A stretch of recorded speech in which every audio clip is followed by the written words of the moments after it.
Thank you. My name is Alice Linahan, and I am Vice President of Women on the Wall. Now that Governor Abbott and the Texas legislature has passed and signed into law Senate Bill 11, HB 18, along with Senate Bill 504, the framework is in place for federal funding for programs in schools implementing social and emotional learning behavioral wraparound services. In my packet to you, I've included a testimony in opposition to those mental health bills because I believe that it is relative and that it's important for you to understand the pushback against social emotional learning from parents across Texas. I have a question for you. Do parents and our elected officials realize the psychological data collected along with the interventions and assessments by charter schools as well as public schools, but specifically these charter schools with ties outside the United States means that these people, whether their intention is good or bad, can use social, emotional, psychological data collected to modify Texas children's values, beliefs, and behaviors. Is that what Texas parents send our kids to school for? There's two documents that I encourage you to look at in your packet. The Pioneer Institute's report cautioning against social and emotional learning, along with the Royal Public Charter Schools, a comprehensive report of the Harmony Schools. And because the former CEO, Soner Turim, was a part of Harmony and has now started the Royal Public Schools, I encourage you to read that document. And according to the Broad Center New Leaders Cohort, Soner Turim is developing the Royal Public Charters as a national public charter school program. That's very important. As I have said and will continue to say, the fundamental shift in education today is away from an education of opportunity, equal opportunity based on academics, reading, writing, math, and history, to an education of equity, equal outcomes based on attitudes, values, beliefs, and behaviors. Do I have 30 seconds left? 30 minutes. Then the question becomes whose values, beliefs, and behaviors? When education is focused on how students perceive the world, this is known as critical theory or cultural Marxism. As noted in the Pioneer study, SEL will further erode the fundamental rights of parents to control the education and upbringing of their children due to an unjustified expansion of the schools beyond their basic mission of academics. Thank you. Okay, Mr. Cortez. Thank you all for coming out. You know, as you all were talking and giving us your testimony, I appreciate some of the insight that you've shared. While I know my particular reasons for not supporting the charters out of committee, I do have a question for you, and just for clarification purposes. Did I understand that you don't support social and emotional learning? Is that what I understood? It is correct, but I'd like to clarify something. I'm a product of Texas Public Schools. The social emotional learning that you received, that's what great teachers do.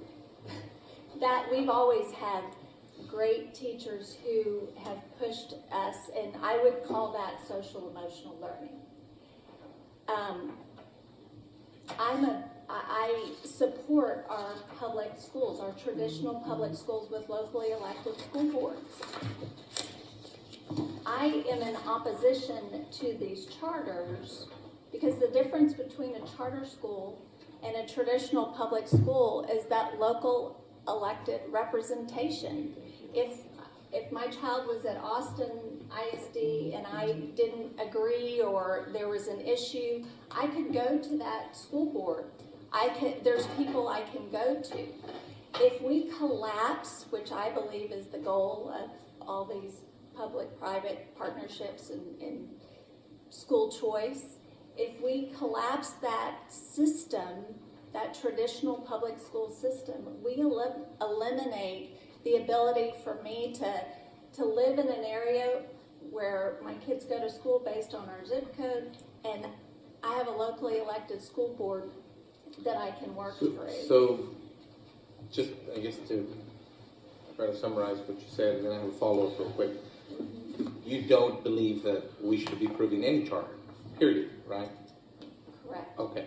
And so I'm just curious, and again, I already know my reasons, but you said it in your statement. I just want clarification because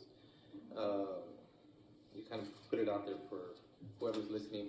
You have a question here. It says, do parents and our elected officials realize the psychological data collected along with the interventions and assessments by these charter schools with ties to outside of the U.S. states?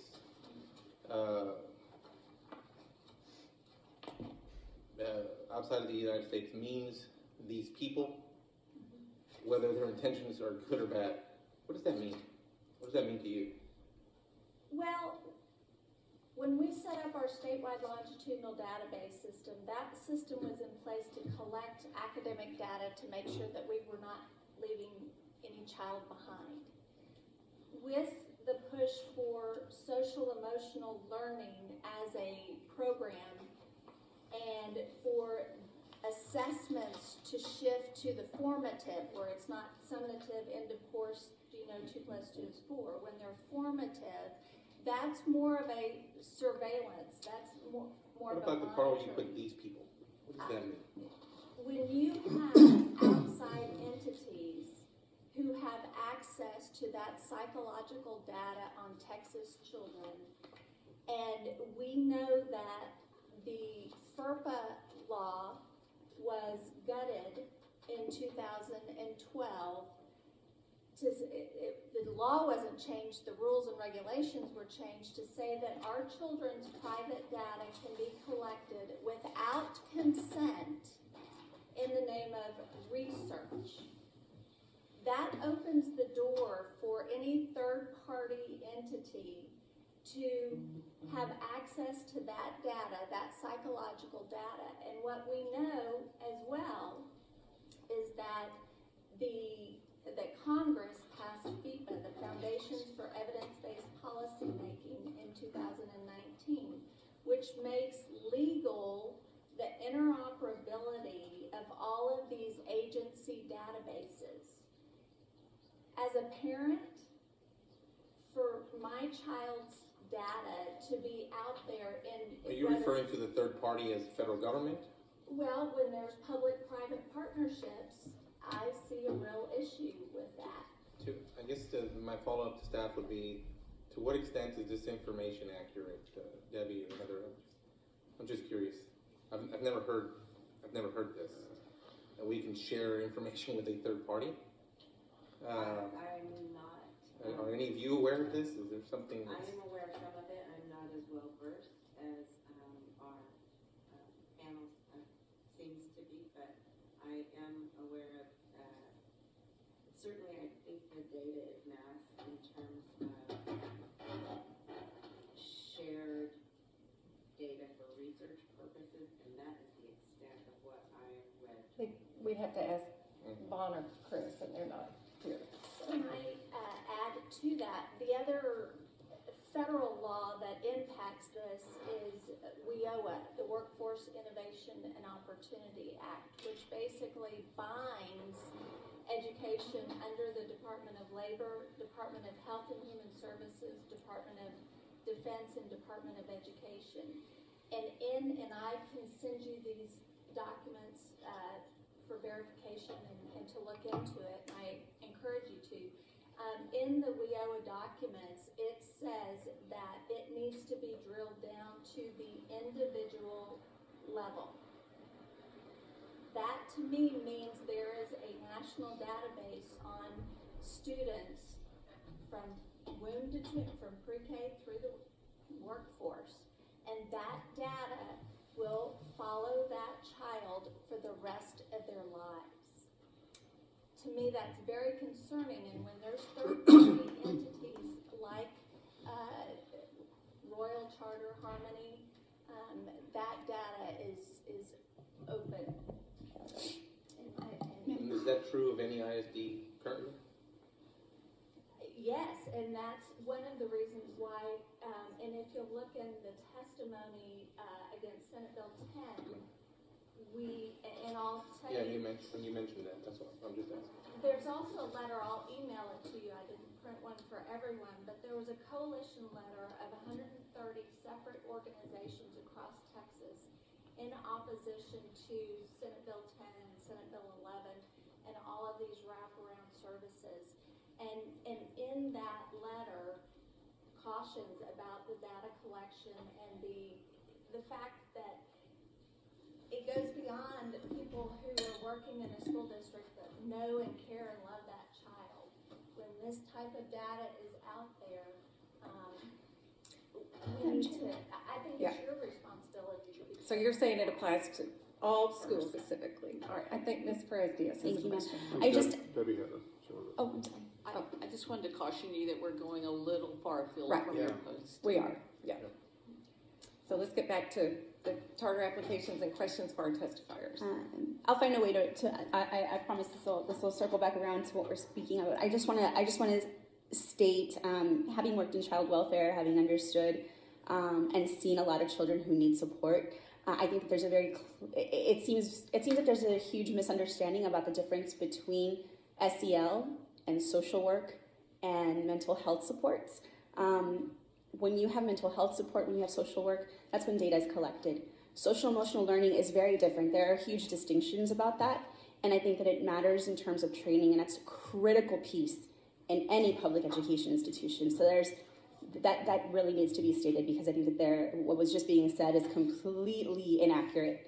And I think your point, that's why having a third party like Royal Public Schools that's not held accountable to a locally elected school board, in my opinion, is an even more dangerous path. If they're going to get into that business of those type of wraparound services.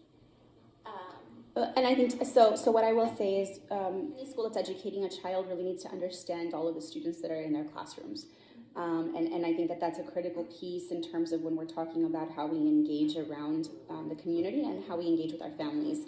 So I wanted to. I think I don't have a question. I just wanted to make the distinction very, very clear that there is a difference between social emotional learning, social work, and mental health counseling and support. So in the long-range plan for public education approved in November, the State Board of Education is recommending that the state supports what we call an MTSS, and that is a multi-tiered system of support for all students. The SBOE recommendation states, TA and the legislature financially incentivize an integrated and data-driven academic and non-academic multi-tiered system of support on every campus to identify and connect all students with appropriate support services, including supports for behavioral health, mental health, and intrapersonal effectiveness.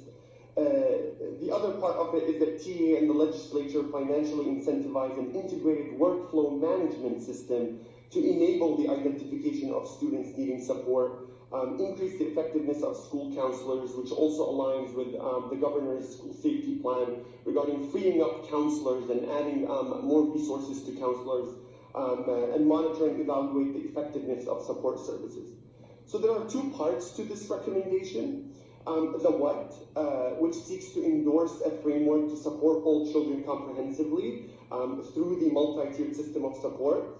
And the second part is the how, which seeks to emphasize that in order for successful adoption of MTSS, for a workflow management system that has the goal of systemizing support, tying indicators such as academics, behavior, attendance with support providers in a dashboard-like system. So what is MTSS? Some of you might ask. In describing it, I'm going to lean on the work of a nonprofit called Understood, along with the American Institute for Research. It's a framework that helps districts improve the performance of all students by identifying needs early on, modifying academic and non-academic interventions quickly. It's a comprehensive system that screens all students and provides interventions that can be intensified if needed. It's real-time support, not wait to fail. At Pro Unitas, we kind of lean on, it helps identify, connect, monitor. The word MTSS is often used interchangeably with, frameworks that you're familiar with, such as response to intervention, which is more academic focused, or PBIS, positive behavior support, which is more behavior. MTSS bridges the silos and brings these systems together. In other words, MTSS is not just help with academics, but also integrates the behavioral, the social, emotional, and interpersonal aspects.